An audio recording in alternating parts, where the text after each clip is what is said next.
All right. What is up, everyone? Welcome to another edition of Chasing the Tide, your saltwater connection on the Paddle and Fin Podcast Network.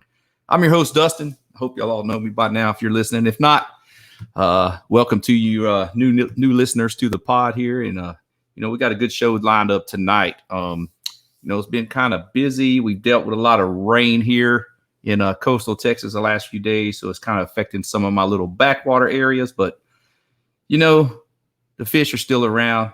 You just got to make some moves, adjustments to find some clean water and just get after it. So, it's been kind of good this week, with all that, though. The fish they're still there, but, it's just making adjustments and find the right water.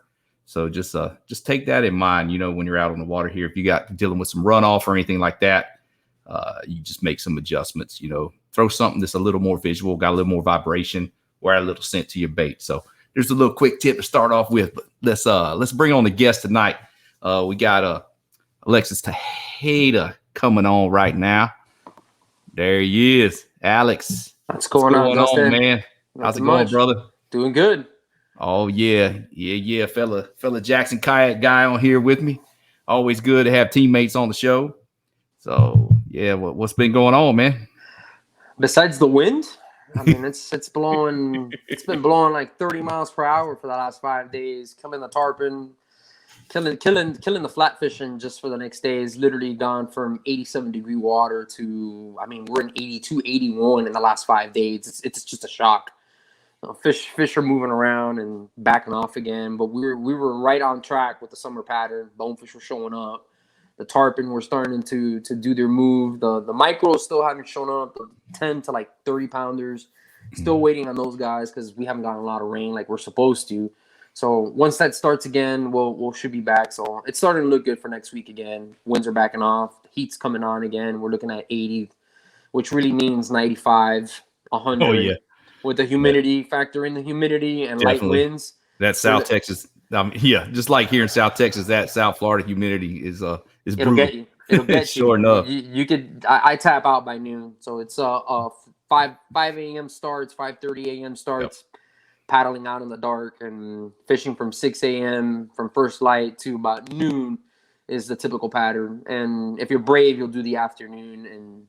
Hopefully you don't get a thunderstorm that just pops up out of nowhere. Pops up, them little pop-up thunderstorms in the little afternoon with whatever. With a ton of lightning. But if you get it right and it ends just about right, those afternoons are pretty magical. They're fun. If you get them just right, you time them right where the wind just dies off, the storm fizzles out. Yeah, you get that afternoon glass off, it cools it down, the rain cools it down a little bit. Oh yeah. Man. Oh yeah. You could have yourself a killer session.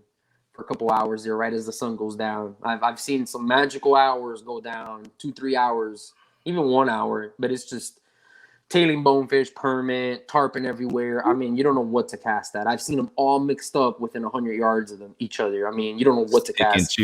I've seen 20-30 pound tarpon with their backs out of the water in the grass, neck and bonefish tailing literally on them.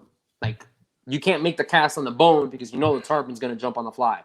You're like, well, that's a conundrum. You got to literally wait for the bonefish kind of to squeeze by and then make the cast. And most of the times you make the cast and the tarpon comes and charges the fly. And I'm like, Jesus. And everybody gets spooked. You end up catching nothing. And they're all gone, yeah. Yeah. Right? Oh, man, that sounds like some fun. Well, hey, man, I appreciate you coming on tonight. Absolutely. Just tell everybody a little bit of backstory, where you're from down there in South Florida and what got you into fishing and what led you into that plastic boat? Originally, I'm from California, upstate California, just Travis, Solano County in California. So it's a little bit north of San Francisco. Parents were Air Force brat. Dad was in the Air Force. And then my grandfather, came from Cuba in the early 50s, huge fisherman. So he couldn't deal that I was the only grandson and me in California. So my parents relocated back to Miami, and the fishing began as soon as I touched foot here on Florida again. Since I was, 3 years old, it was nonstop from there. And then took a little hiatus. Once I was in high school, I did a lot of fishing in high school as well, too. We had a house in the Keys. So naturally gravitated right back to fishing again. And I mean, I was fishing months at a time, like every day. You couldn't find me. It was just look in the water in the horizon, and I was somewhere out there looking for fish. No doubt. Then college kicked in, took a little break. We had sold the house and the keys, and the boat was just sitting there. The skiff was just sitting there in my grandfather's yard. And then it moved over to our house, and my dad was like, enough is enough. I don't want this boat here. They sold it. Didn't want to get another boat because I didn't want to deal with the whole story. And I was still in college and was getting in the back end of college, finished school. And I was like, well, what to do now? I was like, started doing a lot of land-based fishing. And it just wasn't working for me on the land-based fishing, especially down here in South Florida. You could do it. A lot of kids do it. It's successful. It's kind of a stepping ground for everybody down here. You do a lot of the land-based stuff, but I need more adventure. I need to get past that. I want to know what's on that horizon. So skiff wasn't an option. So I was like, had a buddy at my job that had just bought a kayak at Sports Authority, and I asked him to lend it to me. So I took it out, almost sank it. Because the kayak was an old Pelican and was not very favorable to cross open water. By the time I get back to the ramp, there was about 20 gallons of water inside that Pelican. Oh, man. But slowed it down a lot, too. Made it a little heavy. Man. That was a rough paddle. And then I was like, you know what? I like this. Ended up getting a Cobra kayak just for a starter. Cost me like $400. I was like, I'm not gonna invest too much money into this yet. I outgrew that kayak in 8 months. It was done. I was catching 60, 70 pound tarpon off this little 10.5-foot Cobra kayak. I was like, this is not going to work out.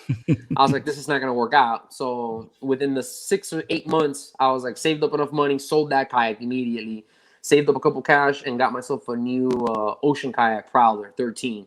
Fished that for about 2 years. I mean, I fished it hard. I was in Flamingo, learned how to stand and pull in it. I mean, we were grinding on that kayak. And then Jackson came knocking on the door one day, and we started talking. I had been knocking on the door with Hobie for a little bit, going back and forth and kind of negotiating how this was going to work out. And then hung out with Brooks, Jameson, in the Keys with Randy, and I just fell in love with the Cuda. I was like, this is the boat. I was like, I had been on Hobie, the Pro Angler, the Revo, the Outback. And I liked them all. They were all great boats. But for what I wanted to do, which was the flats fishing, I was like, this was going to be it. So a couple weeks later, after hanging out in the Keys, I got a call from Brooks. And he's like, if you want to be a part of the team, this is it. This is the beginning of the actual fishing team, the inception of the Jackson fishing team when they were putting it together. So I've been there since like the inception where it just started. Yeah, because Brooks was in charge of that then when it first kicked off. Yeah, you're like the OG, like beginnings right there. That's pretty cool. I'm in the beginning up there with Brooks, Jameson, Randy. Like we jumped in, and I just couldn't pass that down. I was like, absolutely, and it was a close knit, real family oriented. I wasn't gonna get mixed up, and how can I put it? Hobie they were nice, but the problem was that it's just so big. They've been around. I was just gonna get put into the stockade basically, and if you're not, grinding hard or you're just not sticking out, it just wasn't going to move forward. I was like, all right, cool. I like this whole family feel to it. I like that I was able to call Jameson or Brooks on their cell phone at whatever time and just talk shop, and they were open to it. And I just like the family. So I jumped on Jackson and never looked back. So right after that, it just started getting even more serious. I had been fishing kayak fishing at that point now I've been kayak fishing since 2008. So kayak fishing wasn't even really much of a thing. There were still some kayakers out in 2008, but it really wasn't much of a thing. And I got there right at the beginning, right before it started blowing up. Then the offshore scene started blowing up down here. Yep. The guys in Destin were taking care of business up there. So there was a lot of new things coming down the pipe hole. People were innovative and changing the dynamics of kayak fishing. So I got in right at the very inception of it. I mean, right at the big bang of it when it was going off. And I just pushed the pedal down at that point. I was like, pedal to the metal, man. Pedal to the metal. I pushed the pedal down, didn't look back. I was like, if it's gonna happen, I was like, there was so much to learn, so much water to cover here in South Florida. I mean, I had the Keys, I had Biscayne Bay, I got the Everglades. Yep. I mean, I'm only 3 hours away from Titusville. I'm on the west side as well too, fishing Fort Myers, the Golden area, San Marco, Chokoloskee, Everglades City, you name it, I've been in there. And then started meeting certain cliques that were in the same page, where our vision was the same. and we hit it off, and the exploring really started kicking off, and we really started pushing out time on the water. I mean, we started doing like ridiculous trips. Like, all right, let's take a 3-day camping trip and go from Flamingo to Robbie's in Isla Morada. We cut Florida Bay in half. And we literally we launched at Flamingo. We had our significant others drop us off at Flamingo Ramp, leave, and we took off to Robbie's. And we took 3 days sleeping in islands, cheekies, and I mean, we tore it up. I mean, we were catching. There's a picture on my Instagram, if you look, where me and my buddy Chris Tex, he's holding an 8-pound bone and I'm holding an 8-pound redfish. And it was an argument because they were tailing right next to each other. And we're like, no, I saw it first. No, you saw it first. No, we saw it. It was a fist fight, basically. And I was like, you know what? Everybody for themselves. Make the cast. Whatever we catch, we catch. And he ended up hooking the bone, and I ended up hooking the redfish. So we're zigzagging between each other, trying not to get tangled up while redfish is zigzagging this way and his bone's going this way. And we ended up jumping in the water and taking that picture where a redfish, bonefish, literally at the same spot, literally tailing next to each other. I mean, that's how crazy it got. And then it just kept on getting more and more.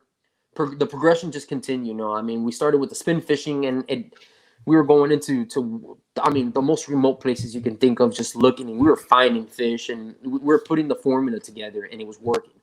And then I needed something new. We all did.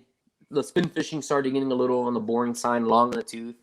We had accomplished a lot for such a short period of time, and we had put an infinite amount of time on the water. And then one of us picked up a fly rod, and then it just spiraled out of hand.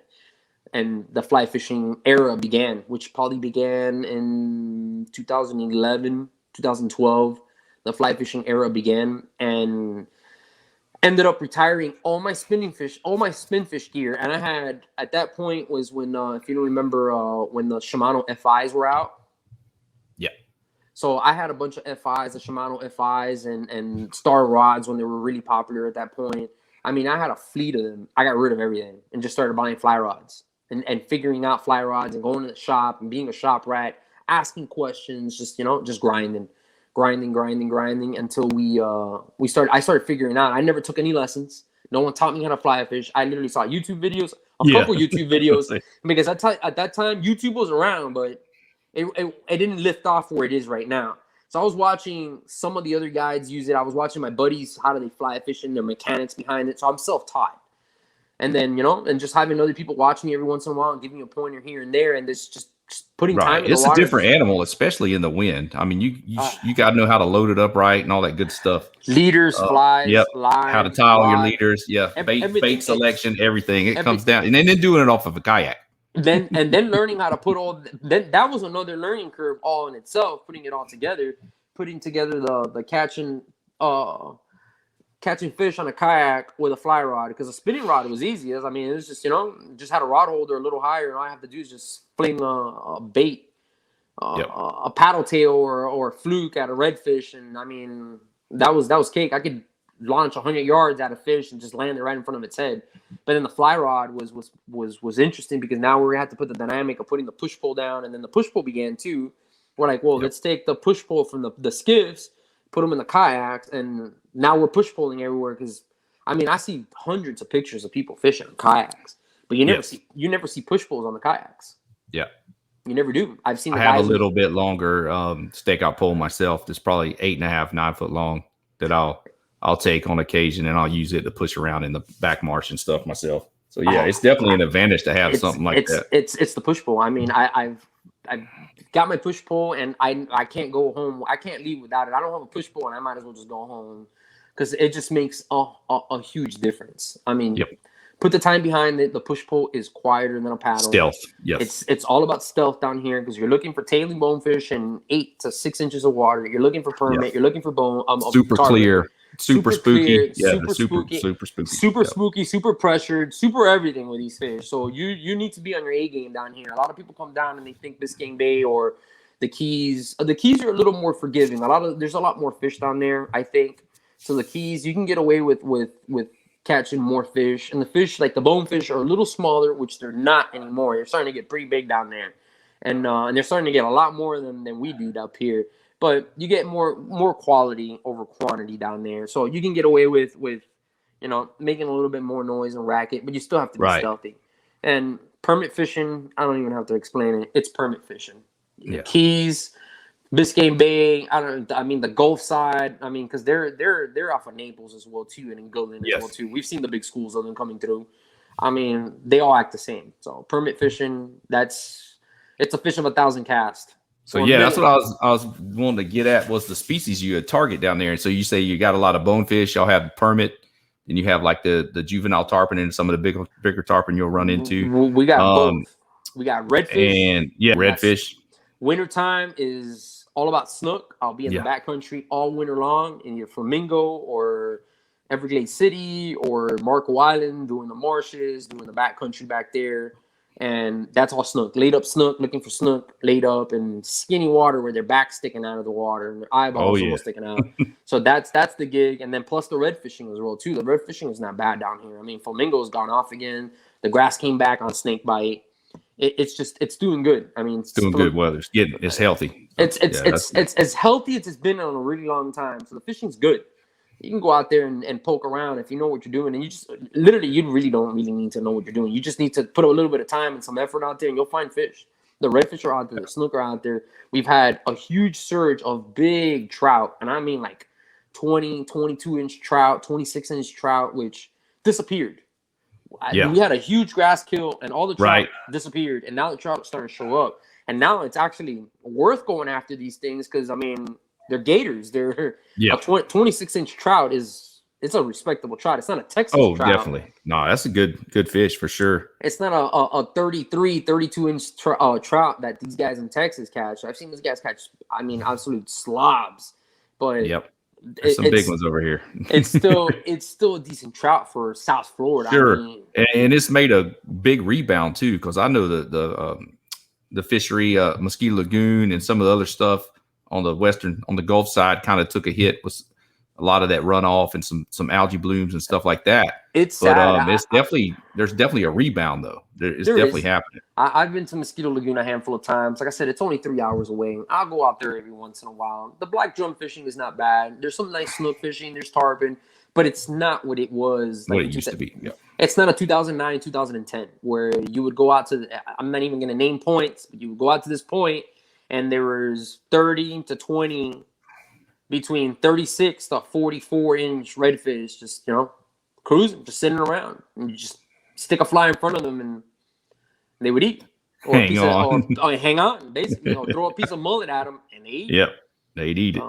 Those days, I've been out there a few times too, and it's the different gear. I mean, it's just been different. It's happened across the state. I think. I mean, from Titusville down to South Florida.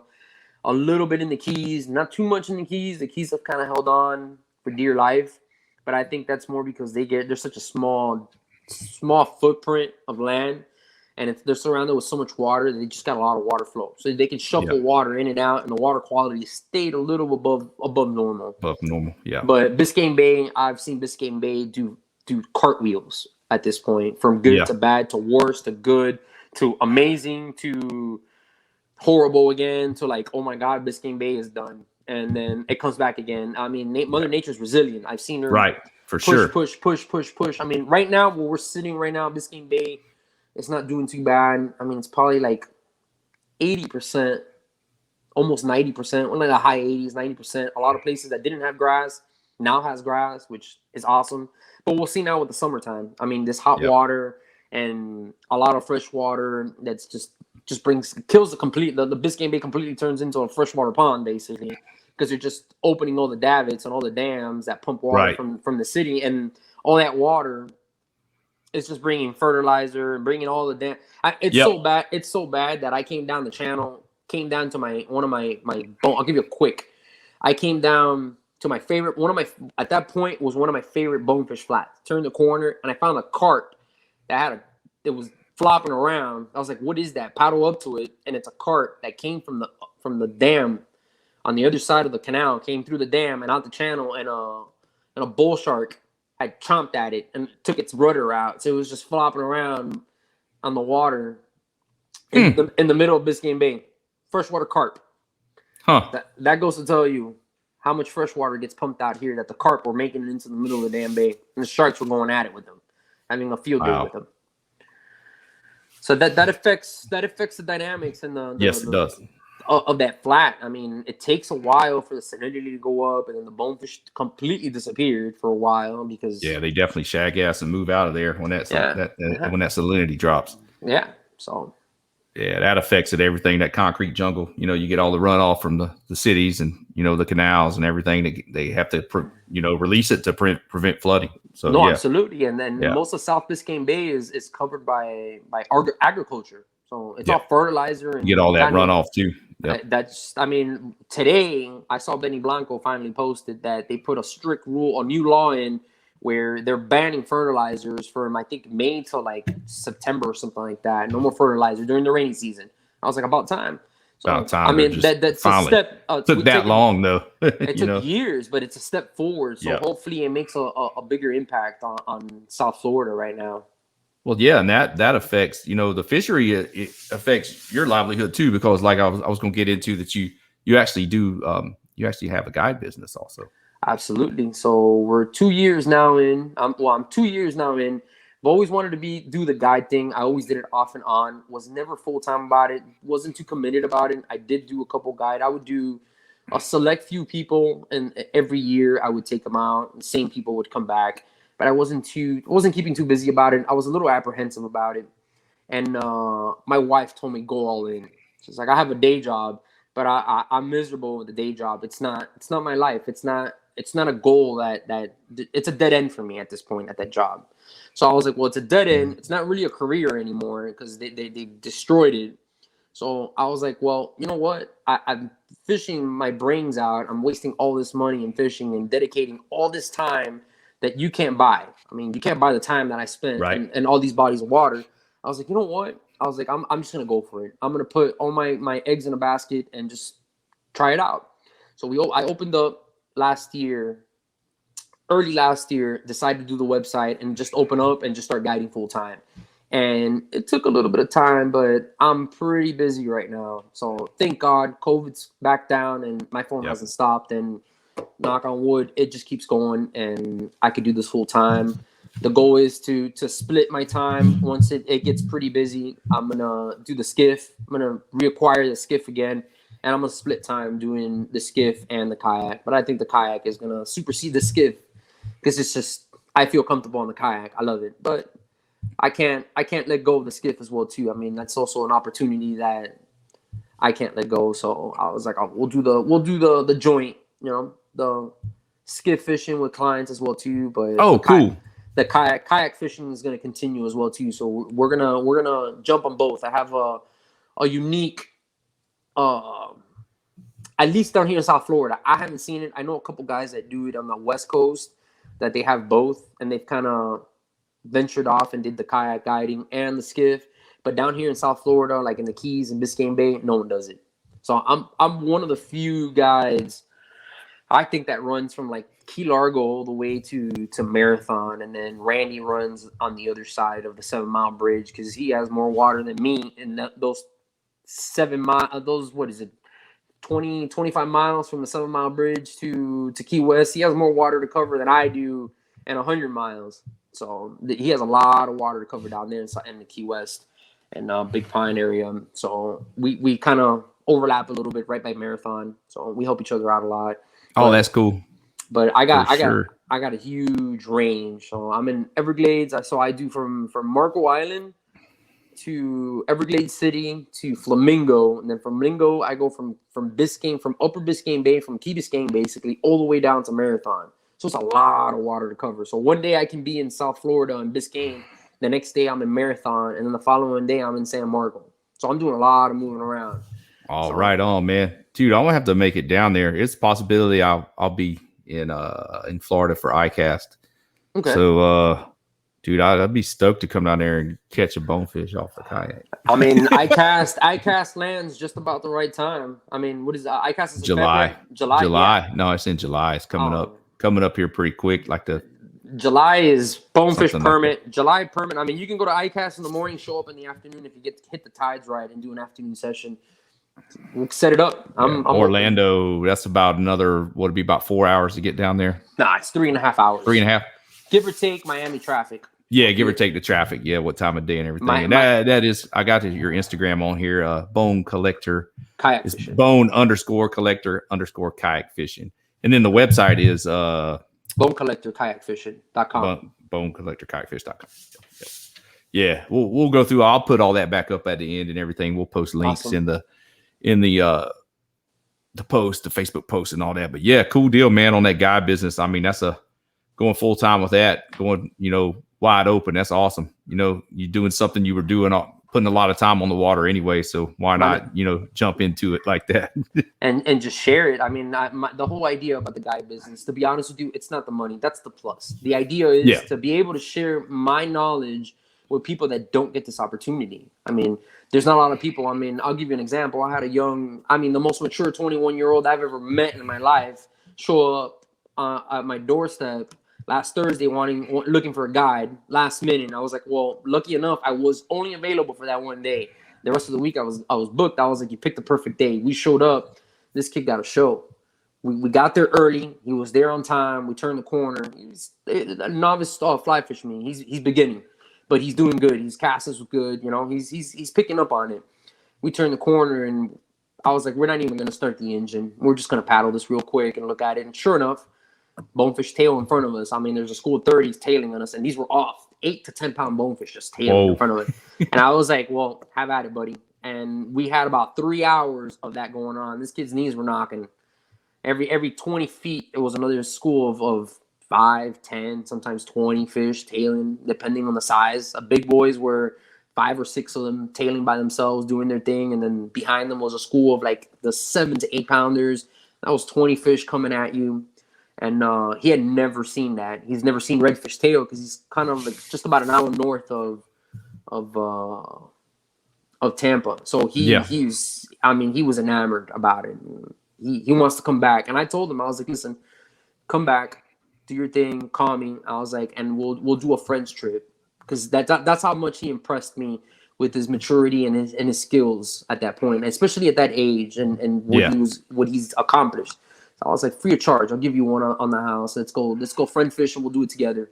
But it's all about me trying to put people in front of fish. That's the thing I get. I get a kick. As much as I love catching them, don't get me wrong. I like catching bonefish. I love them.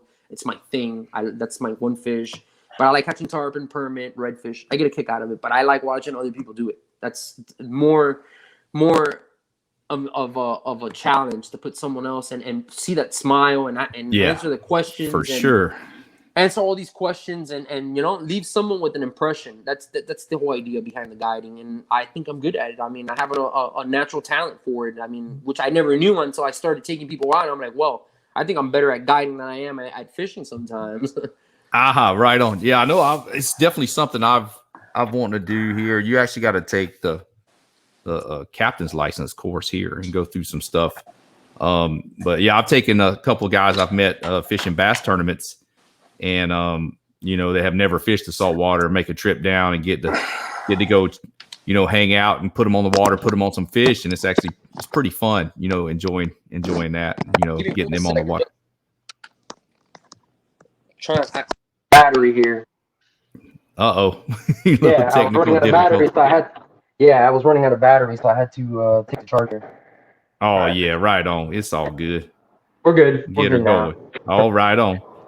So, yeah, I usually throw a question out there about pick 3, 3 setups, what you're going to have tied on. But, man, you're always, let's talk a little bit about your fly fishing setup, since that seems like what you got going on right now. What is it? Is there different baits you're going to throw at different times of year depending on the what they're eating, to match the hatch, so you say? So I prefer, I don't mind going 6-weight, but 8-weight seems to be the all around down here in South Florida. You can get away with everything. You catch bones, you got redfish, snook. I mean, you can even catch baby tarpon with it, permit, like the micro guys. But I think the repertoire is an 8 and a 9 in your back pocket, constantly. You can always carry a 10 or 11. I prefer the 11 weight. So I usually, in my back pocket on my kayak, there's usually an 8, 9, and an 11. 11's more for the permit for the heavy flies and the target. Because I've learned I don't mind catching them on lighter stuff, but the tarpon, especially late in the summertime where the water is just like, I mean, it's boiling. It's upper 90s almost. It's nasty. Yeah. They don't last long, so I'd rather take out the 11, hook them, whoop them, and kill them off and let them rip. So get them in before they exhaust themselves. Yeah, especially with those higher tips. Yep. Same thing with the bonefish. Earlier in the year, when the springtime, I'll go out there with a 6-weight for the fun of it. Pack in and bring a reel, small reel with a lot of backing in it, and I'll whack them with a 6-weight. But summertime, same thing, 8, 9 weights, so you can beat these fish up quick. But the name of the game is put the brakes on them and bring them in, let them go. Don't even take them. Summertime, if you notice in the summertime, my picture of bonefish starts depleting, and then I stop posting. Not that I'm not catching. Is that I'm not even taking them out of the water. I'm just popping them and letting them rip because I can't afford it. These fish are basically paying my bills now, and I can't have these fish dying, so I don't even get them out of the water.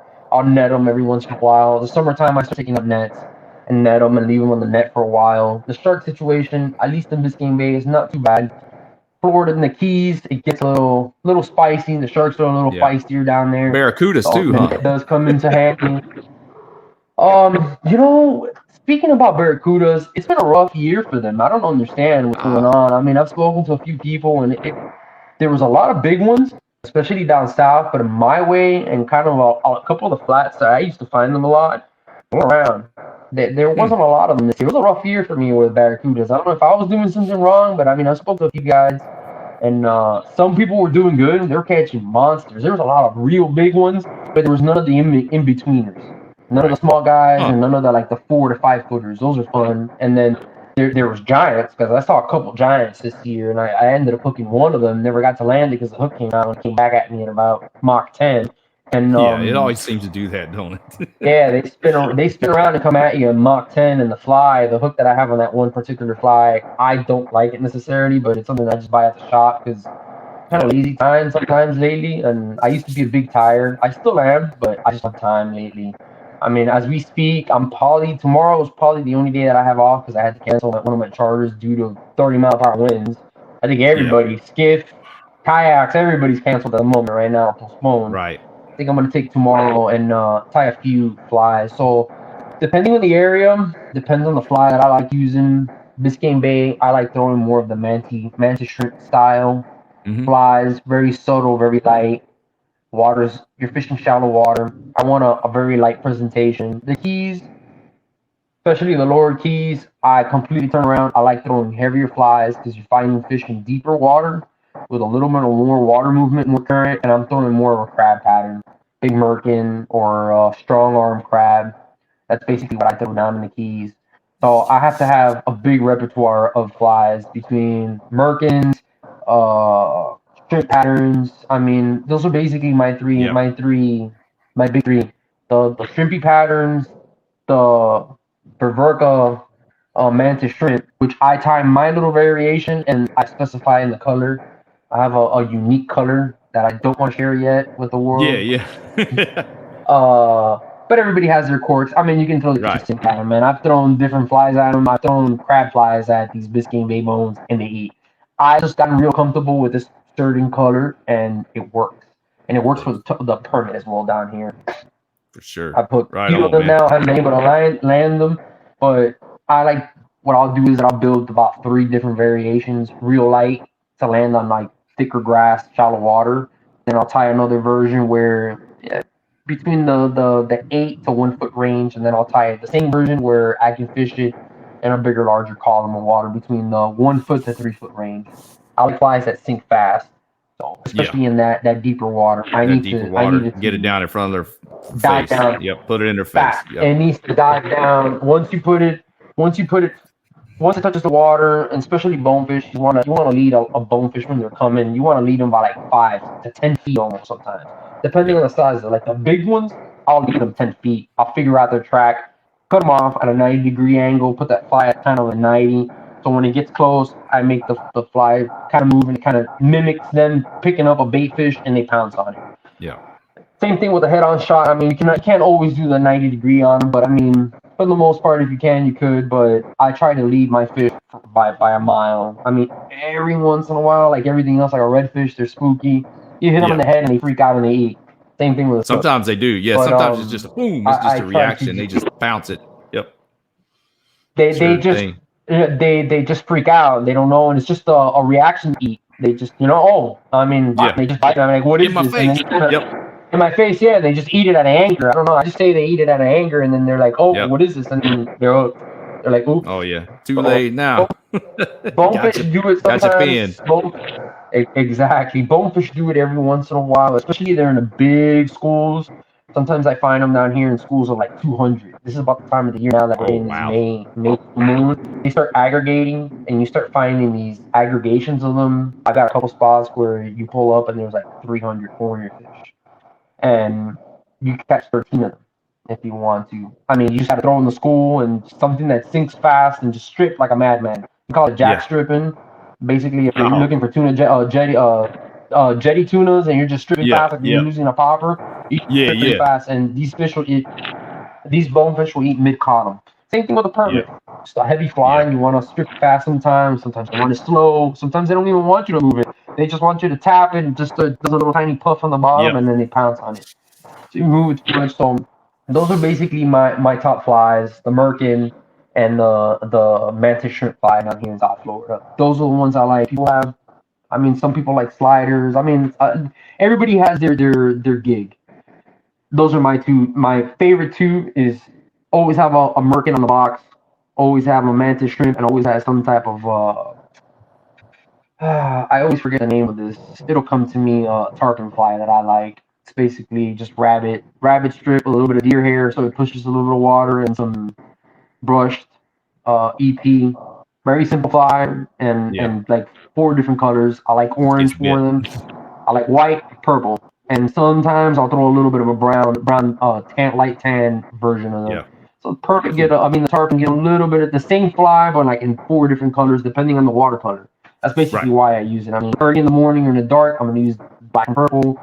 Tan it water or stained, I'm gonna use white, and then some of the clear water stuff. That's when I start going into like the orange, and it's basically mimicking a polo worm, and then a tan, little roach-looking fly, basically a cockroach fly, almost kind of that I try to mimic. But I just put a little bit of deer hair in the front because I personally like that pushing water, and I like that the deer hair keeps it at a mid column, doesn't let it sink too fast. I do want it to sink, but I want it at a real slow rate. Yeah, I want a slow rate. I go back into the office. I were to make it over there now. Oh yeah. So those are your 3 kind of like if you're going to get you have the ones you're going to have that's definitely the top 3 you're going to have on you. That's awesome. And then like you said, if I'm gonna have. Say again that. If you're gonna have those 3, that's the one. If I'm gonna have flies, those are. Yeah, if you're gonna have flies and you're gonna come to South Florida, those are the flies you gotta have in your box. For sure. You definitely gotta have that selection of flies in your box. It's a must. Yeah, and then like you said, you're gonna actually tie some of your own, and that's kind of therapeutic in its own right. Just to kind of, if you got time to kick back and work on a few flies, kind of get away from stuff and kind of just slip away. And get away from everything else and tie you a few there. Yep, I'll put on a Andy Mill podcast or Tom Rowland podcast and just grind. Or if not, I'll put some type of fishing show in the background, saltwater experience. Yeah. I've watched all the Jose Wahebe on Waypoint TV now. They need to come out with Waypoint. You need to come out with the new seasons. There you go. 1999. We need 2000, 2001. Come on, guys. I need more fly tying background basically background entertainment to keep going. Yeah, so for sure. But the fly tying came. The fly tying came naturally as well too. It really did. I mean, it was just a progression of the fly fishing. So from that progression, then it turned into leaders. Leaders got real serious. I mean, it turned into a mathematical equation. I mean, we were using boga grips to break leaders and figure out what the bite leaders were going to be and what the bite Yeah, strength were going to be, what the especially strength with was of the knots and the everything. That's pretty cool. That is pretty cool. yeah. Cool I'm deal. trying to fish these bone. I'm trying to. I fish like bonefish now with 12 pound, and that's about it. 12 pound bite leaders, tippets, 12, and so forth. I'll go down to 10 sometimes when the fish are real big and spooky. So it gets pretty interesting, especially down here. Starting, I want to say April, it gets pretty spicy. So, Yeah. and as the You summer get- goes on, it gets even more difficult and more difficult as the summer goes on because these fish are just pressured. People are on the water more in the summertime, right. and it gets odd. So you just got to be on your A game down here, and then Yeah. fly rods. Downsize a little bit. I try to downsize, but like I said, in the summertime, I try not to. I like the 8 weight, especially for the bones, but I like my rods. I think rods are really important. I think reels are overrated. I think all the reels in the market are good and they Yep. work. I mean, you can use everything from a Mako, a Seeger, to down to to a Walmart brand reel. I got I mean, it ain't some. gonna last in the salt water. What are they? Scientific anglers or something. I think I got a couple of those in the Yeah, I garage. mean I the got an TFO 8 weight and a reels, 10 weight. the TFO reels. I mean, all these reels are gonna work. I think rods are 90% part of the fly fishing first, and then the reel comes in last. I mean, the reel, all you're using. I mean, most of the time you're using 2 to 3 pounds of drag on these reels, and the line is doing all the drag. It's doing all the work Yep. for you. All that fly line, 100 yards of fly line emits an immense amount of drag and pressure on these fish, and it literally puts the brakes on them. So you Yep. can't put these reels that with heavy drag on them. Yeah, it's nice to have 44 pounds of drag. But you're never going to use it. I have my reels all dialed into 2s and 3 pound drags, very light. I mean, you can always palmer reels, but I think rods. And I mean, I've been with Reddington now, almost as long as that I've been with Jackson Kayaks, with Yep. Reddington, working with Reddington, closely with Reddington. And I mean, they continue the same feel, the vibe, the whole family vibe, and I like the rods. I mean, my rod right now has always been their old school Predator was on. I still to this day, man, I don't lend or put those rods in anybody's hands. I got a few left, and I love the old school, but the new Crux from Reddington, amazing. And then the Grandes, I mean, they killed it with the Grandes. I mean, absolutely overkill with that reel. Steel drags, I think it's 4 pounds of drag. They're bulletproof. I mean, I Yep. can't destroy them. I'll wreck a Rise reel in about 2 seasons, and that I mean, I'm a little abusive. I don't wash my gear sometimes. I get home tired, literally grind. Didn't sleep the night before. I got maybe 3 hours. Come home, just Yeah. leave everything in the truck because I'm gonna wake up the Everything next in the day and do truck. it. Come home, eat, everything stays in the truck. Didn't rinse anything out. Kayak's not rinsed. The reels are not rinsed. I come home, say hi to the wife, grab the camera, look at the pictures, put everything back in the bag, eat dinner, and go back to sleep because I gotta wake up the next day and Early do the day grind again. again. So I'm Yeah, getting we're maybe 5 hours at max. Yeah, we as kayak anglers, especially saltwater, we're a little hard on our gear. We gotta have, and then having a guy business, you gotta have stuff that Absolutely. stays in check and in good condition too. So I mean, that is part of it. It is. And I know you got to have stuff that's dependable for sure. Especially with people that might be a little newer to using it. Yeah.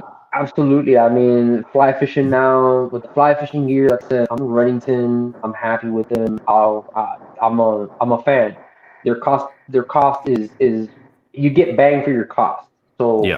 what you put in is what you're getting. I mean, it's good gear. It's good gear. I mean, it's not a G Loomis or a Scott. I mean, those rods or even a Sage. But I mean, I've used them all. I've put them all in my hands, and I've used them. Some of them are good, and some of them are trash. I mean, you're getting $800 for a rod, and I'm like, this. I don't see the $800. I'd rather go use my Crux, and I'll take you to town with my Crux. I can fire my line 100 yards with the Crux, and I can't do it with the higher end. Yeah. So I like I said, I've trusted Reddington for a really long time and hope they're listening. And I love them. I mean, it's not because I'm working with them. I've used other companies, and before I was working with them, I started with Reddington. I've used other companies. Yeah. I've used higher end rods. I mean, wasted more money than I should have, and I always gravitated back to Reddington because they're Yeah. trying to be in between. They understand, and they get the kayak fishing, and they get the economical version part of it, and they still build great rods. Their blanks are amazing. I mean, I don't understand what they're doing, but they got it right. They got the formula right as far as the rods. So my gear lasts forever, and like I said, I abuse my gear. Like I really do. I'm catching big fish. I'm using it daily, and the reels are they're keeping up to me, keeping up to my Right. abuse, and no hiccup. I'm not rinsing them. Rods are holding up. I mean, I'm using one rod now, one of the Crux since it first came out. I think it's like 3 years old. Still looks new. I keep rinsing it, never broken it. It's still going. And then same thing with the kayaks, Jackson Kayaks. I mean, Yep. little couple hiccups here and there, but but those are things that progressively you're gonna learn, especially like the big rig. I kept on telling them, I was, you guys gotta reinforce the floor.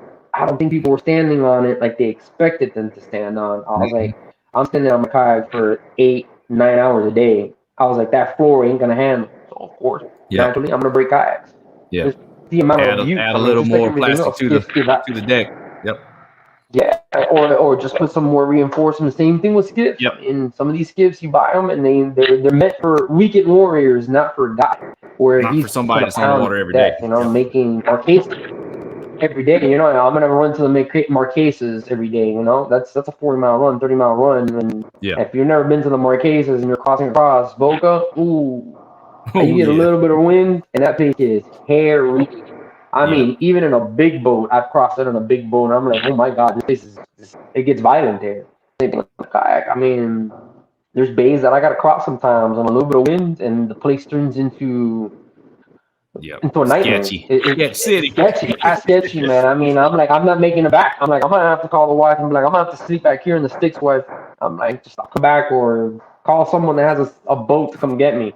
Yeah, like, for sure. I've been in a couple situations like that.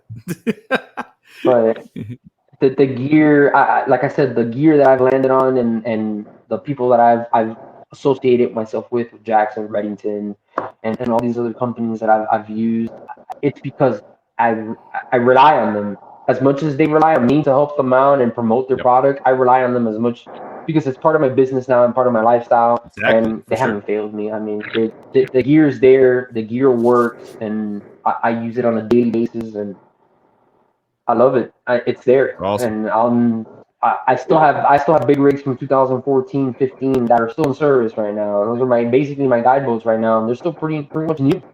And they're reliable. Never had an issue with them. Still trucking. The big rig. Ha ha. Hey, so what you feel about I'm not giving them up. Motors on the kayaks? You partake in any of that little electric motor game? If you don't get with the program, you're gonna get left behind. That's all I got. There you go.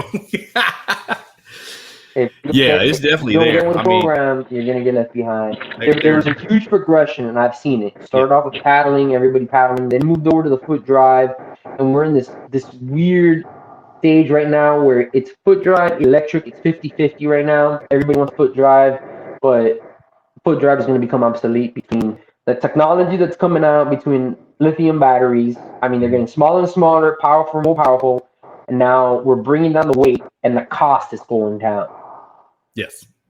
And then we have the technology behind, which I still think it's behind, the technology behind drones and their brushless motor and their direct drives now that have been an influence now for these motors.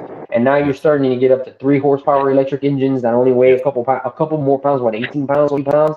Because I think I personally use a Torqeedo. I mean, now I've had Torqeedo now for like four years, and when the engine goes down, because like everything else, and abuse and time in the water and hours, things fail and things tend to have little hiccups.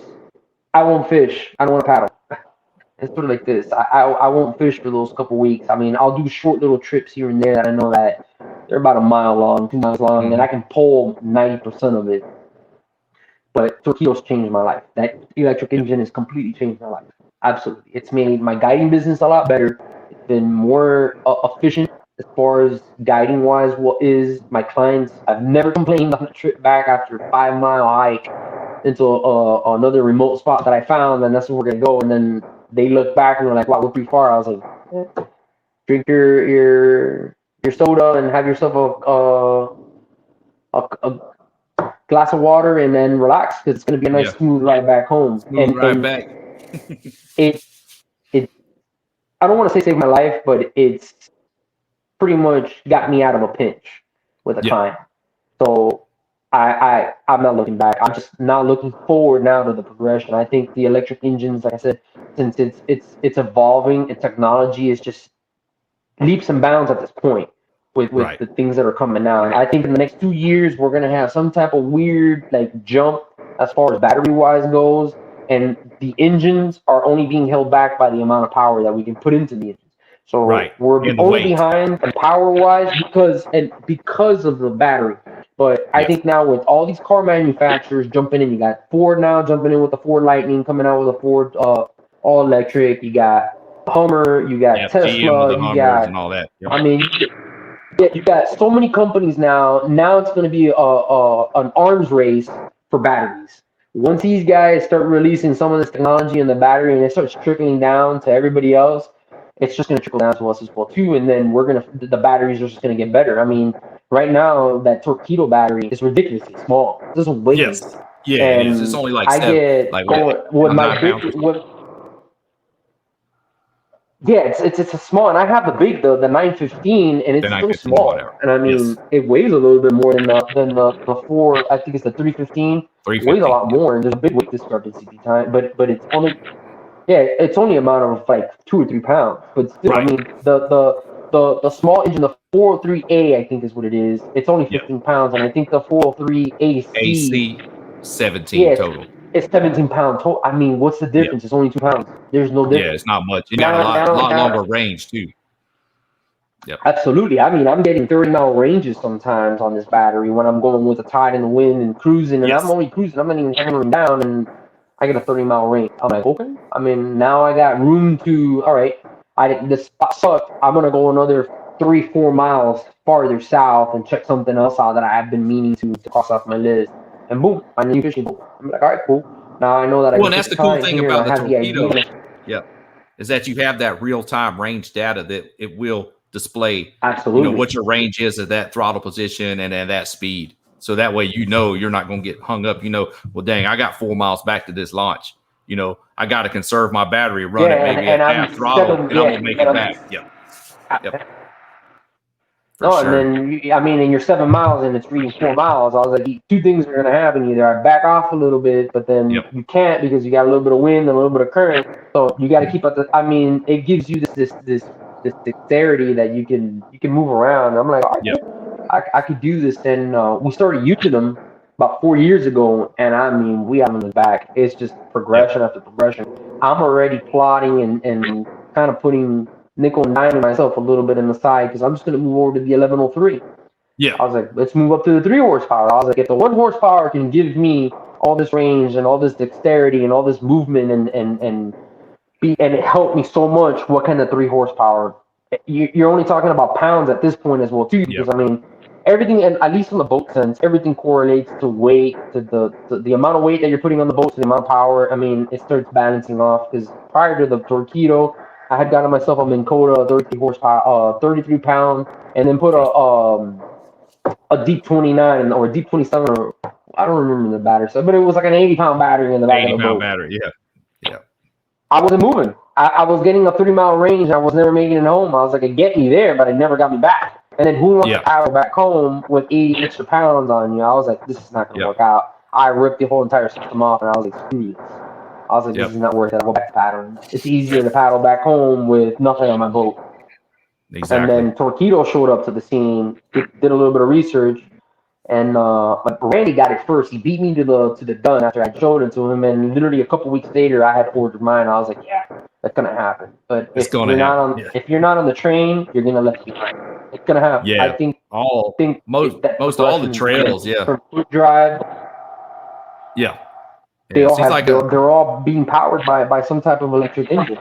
Yes, correct. I mean, there's a lot of our saltwater stuff here. A lot of our saltwater tournaments all went to allowing motors also. So everybody's kind of getting on that bandwagon. They're sponsoring events and everything too. So I think it's good for the growth. You know, it helps increase your range, like you said, and you know, it just you know, makes it, you know, adds a little bit of weight, but it's not enough to really factor in too bad, especially with the investments in the batteries and everything. So yeah, I'm stoked on the battery and the progressions and of the motors coming up in the industry. So I think it's gonna be pretty. I'm looking forward. I think the next 2 years are going to be revolutionary as far as the engines. I mean, look at Torpedo now. They went to that direct drive, 3 horsepower. I mean, that's changing the game again. It's bringing the bar up a little bit more and more. I mean, I think people are going to be chit-chatting more and more about electric engines. I mean, look at all these guys with the big Minn Kotas, the XI3s and XI4s that are slapping them on the front of the bows of the boat. Spotlock. I mean, it's changing. I mean, it's half the price of a bass boat, but you can still do the bass fishing. I was doing it. I started bass fishing. I did the KBS, and the Torpedo changed my world. I mean, my buddy was on a Hobie doing the pedaling, but eventually, you know, there was things that he couldn't do on the Hobie, and I was like, I'm staying in one spot, just literally on the Torpedo, just, you know, running the engine at a certain you just run it at a low wattage and it holds you in space. Yep. Just use your foot control pedal. It holds you in that one space. Yes, sir. That's it. Yep. Yeah, it comes in handy. It comes in handy in the wind for sure. It does, and I was tearing things up, man. And my buddy was all over the place on his Hobie. I mean, don't get me wrong. The foot drive for Hobie is still revolutionary. That 360 drive is pretty cool. That 360 drive is awesome, and even just the foot fins, drive is amazing. The fins, and then you add a Torpedo to that equation. I mean, I've been burned by Outbacks with Torpedo. They literally zip by me, and I'm like, son of a... I was like, they got a Torpedo in the back, and they're kicking all at the same time. They're zipping by me like at 9 miles per hour. I'm like, food for thought. Huh? I was like, maybe I have to jump on... They're moving. I was like, that's all about moving, man. And this day and age, everything's a rat race. I mean, I'll give you a quick scenario. Tarpon tournaments. It's the same thing in tarpon tournaments down here in South Florida. Look up Chad Huff and these guys down there, what they're doing with the Chinooks. So you're getting an all carbon fiber boat that weighs 200 pounds, and they're slapping on the back a 225 Mercury Opti racing engine on it. Mm-hmm. They're going 80 miles per hour on a 17-foot, 18-foot skip. So they can be on the second leg out. So that means what? They could be, it's every 15-minute on 15-minute intervals. I think even for the Gold Cup, every 15 minutes they get launched out, a group gets launched out. So a guy can be 30 minutes ahead of you going 40 miles per hour, and you're going 80, 89 miles per hour. You're going to zip by the first guy that drove by. You're going to beat him to the spot, going 80 plus. So we got all those guys in the Redfish Cup on the tower boats that they're running 350 and 400 Mercury Pro XSs on their 22, 23-foot boats. Going 70 miles per hour. Going 90, 80, 90 mile an hour. Yep. Skipping across the water, you know? Yep. But the same thing is catching up to the kayak scene. And especially in the last, I think it's fizzled out a little bit and settled down a little bit, but that bass scene the last 2 years was out of control. I mean, look at the industry as far as like boats went. Everybody stopped what they were doing, literally hit the e-brake, and everything went straight and focused to bass fishing, kayak bass fishing. The tour to kayak bass fishing. I think it's taking a little bit of step back now, and I think people are realizing we can't pigeonhole ourselves into just building kayaks that are just specifically for bass fishing. Also because you're losing clientele from every aspect, from the offshore, the inshore. Bass fishing is huge. I got into it. I fell into the trap as well too. Started bass fishing. I've always been a bass fisherman. I liked it, but I saw these companies literally gear themselves to the bass world, and I think it's just a progression. We're kind of jumping around, trying to get into that niche and trying to figure out what the right boats are. I mean, you can never find the right boat. It kind of is more into what you're going to be using on the water. I like using the big rig. It's a good boat to pull. It's wide. It's comfortable. It's stable. Pulls well, tracks well. It's not the best paddling boat. It's not a long distance traveler, but you slap a Torpedo in the back. Now we're talking. And it is good to go. Yeah, good to go. I've done 22 miles on a day between the polling and moving around with the Torpedo. 22, 23 miles per hour. 23 miles. I think I have a log that I tap before I leave, and it just starts reading miles. Oh, you're in mile number 2 and the mile number 3, and just when I get back to the ramp, I turn it off. 22 miles. That's an average summer day out here. I was like, cool. Yeah. 22 miles. And I barely broke a sweat because I was just hopping around, jump around, look around, pull a mile or two on flat, sit back down, turn the torpedo on, keep going south. Go to your next spot And keep and going pull north, around keep going and north, look. go to the next spot. Yep. I'm able to follow the tides with this thing. I mean, I'm going out into places that I was like, I would look over the horizon and be like, I mean, that's a long paddle to be doing. I was like, I got to time it right. Tide, wind, sun. I mean, I had to do calculus to make it all the way out there in the right position to not get destroyed on the way back. But now with the torpedo, who cares? I mean, I do care. I mean, I'm not going to go out with a 30-mile-per-hour wind, but instead of hesitating and going out with an 8-mile-per-hour wind, which I don't mind 8 to 5. I mean, I like a little ripple in the water. It kind of calms down the fish, and I can get a little closer to them as well. I was like, nah, I don't care, even if I have to come back, because I have the torpedo and I have this ridiculous amount of range on these batteries. So exactly. Like I said, they don't get people I'm don't get the on the same train way. and they're left behind. Same way going in the back marsh in the little back lakes. I'll do 7-8 mile one way and be 15-60 mile round trip. I'm going back in these back marsh fishing these sloughs and back lakes and stuff, and then get back there even if the wind. The other day we had an event, and it was blowing 20 to 25 out of the north. So we were drifting along, pothole flat, just burning across the open potholes with spoons.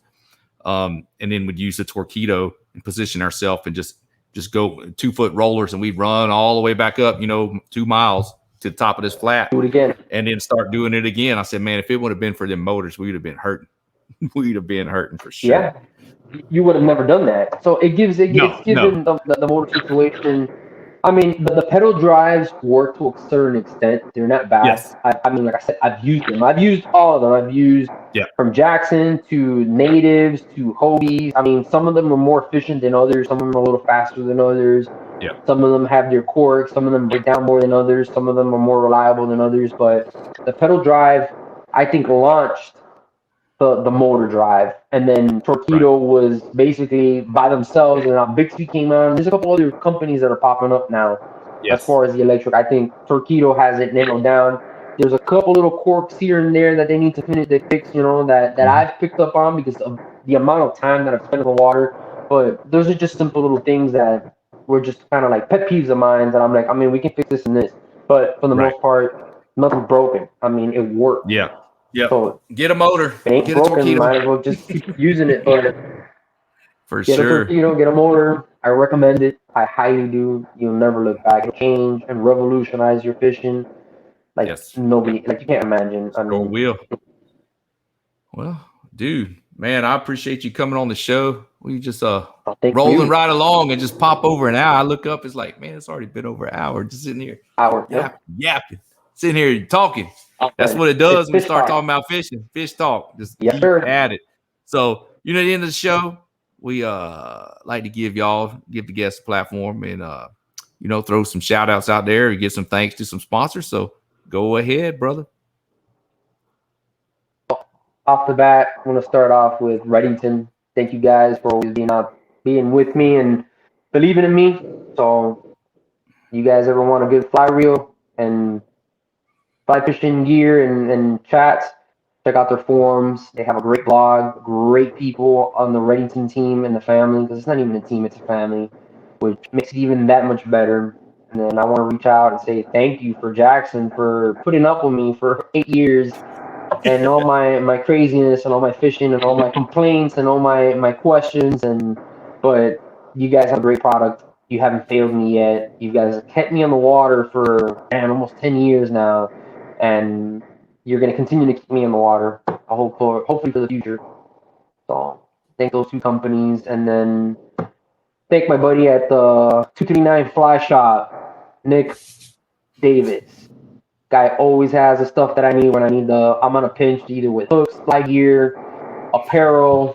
I mean, he has it all. He's a company now. I think his business his fly shop has been up for like 3 years now. He's doing really good. But if you're on a pinch and you're looking for something or you need questions answered or something done, fly fishing related, 239 Flies. Sweet. Hell yeah. Well, all right, man. Well, here, I'm gonna put that little announcement back up there. If you're watching on YouTube or Facebook via video, y'all check him out. Follow Alex on Instagram, bone_collector_ kayak fishing. And also for his guide business, if you're interested in jumping on a trip there, if you're in the South Florida area and find yourself there, look him up, www.bonecollectorkayakfishing.com. And he will get you set up and y'all can chase some of them Biscayne Bay slob bonefish. Right on, man. Well, dude, I appreciate you coming on the show. Come on. Yeah. I appreciate you being on the show. Thank you so much for having me on. Yes, sir. And then we'll catch you next time. My extension's out there. Whenever you make it down here, whenever you make it down to South Florida, mi casa's you casa, man. You can come down here and take some fish down. And you'll probably get a call from me at some juncture because I do want to go to Louisiana and I do want to do some kayak fishing up there. I've always wanted to do it. So I've seen plenty of pictures of Jameson coming up there and tearing up some redfish. I got to show him how it's really done. Go out there and do some red fishing. I love me some red fishing. I love redfish. They're fun. Come on out here in the fall when they're schooling over here in my area. Yep. And I like black drum too. Black drum are fun. I love black drum. I actually caught a big Biscayne Bay black drum the other day, which is a rare occasion. I've never seen them all schooled up. I caught a nice 10-pounder, 10-pounder. It's big for South Florida and our area too, especially in Biscayne Bay with bonefish. So I was happy to see that. But I'm itching to get up to Louisiana, man. I need a vacation. I haven't taken a vacation in 2 years, so I am due. So you may get a buzz from me and come on out. Come on out, make a road trip. But yeah, absolutely. Shoot, Chad. Once again, man, thanks for coming on the show. Once again, thanks to the listeners. Thanks to all the listeners and the show support from Waterloo Rods and True Shador & Co. And thank y'all for listening to Chasing the Tide on the Paddle and Fin Network.